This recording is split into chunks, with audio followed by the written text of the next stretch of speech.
head. No, I should have known. I should have realized how young she was, and I should have stopped Eondian. And maybe I couldn't, but I won't use that as an excuse because... Ugh. Corbin stared up at Eondian as he flew low and landed. I don't know, man. The way you described it to me, the pull of the bond. That irresistible need to connect, to be seen for who I was, not what I was. I didn't have to say it. We were both primes. Both seen as a means to an end for most wyvern women, someone with power to be harnessed and used. Prime women were practically non-existent, so we dated wyvern women, knowing it would never be an equal partnership, would never result in a tetrad, a bond between two primes and their dragons. A bond that wasn't guaranteed even if two primes wanted it. This tetrad was what I left unfinished with Sydney, one of the most potent and rare unions known to the Dragonborn. Dude, Corbin sighed out through his nose. I can tell you're spiraling down a dark path. Don't do it. I shifted, the grass crunching beneath my boots. Looking up, I caught sight of the cows as they began lumbering away, then trotting faster to avoid my dragon who had flown over to drink, or maybe harass them. Eondian was kind of an asshole sometimes. I stared out into the night sky. Maybe it was the dark, or maybe the emotions I'd stuffed down were all coming up at once. Whatever the reason for my philosophical frame of mind, I said, you know that deep, almost insatiable need for a connection on a primal level?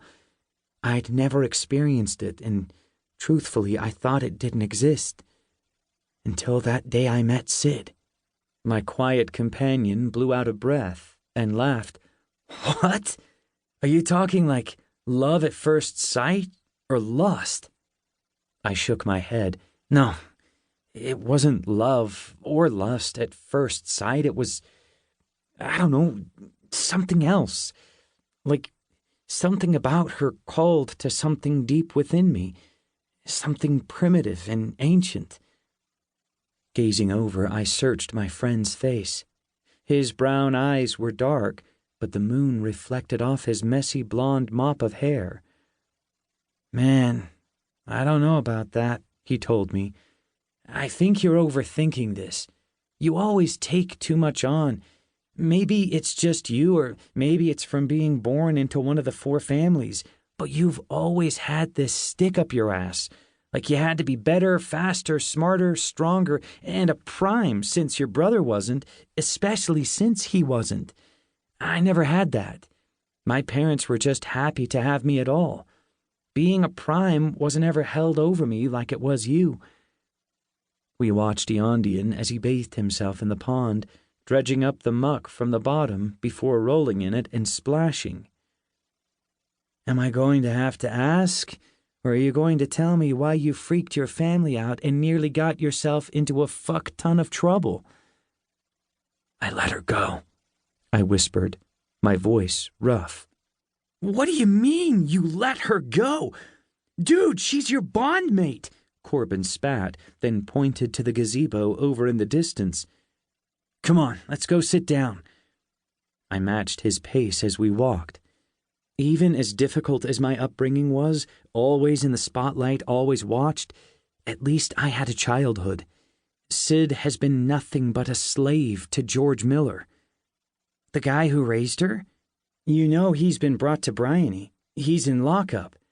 He looked over at me to see my response. About time.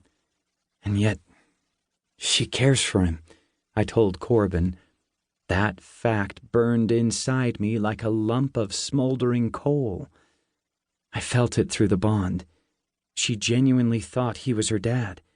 Even after she realized that he wasn't, she still thinks of him. She still loves that asshole. He grunted and shook his head. Does she know how you feel? No. Corbin cut me off. So what about the bond? There are a bunch of rumors going around about it. I heard the council didn't charge you.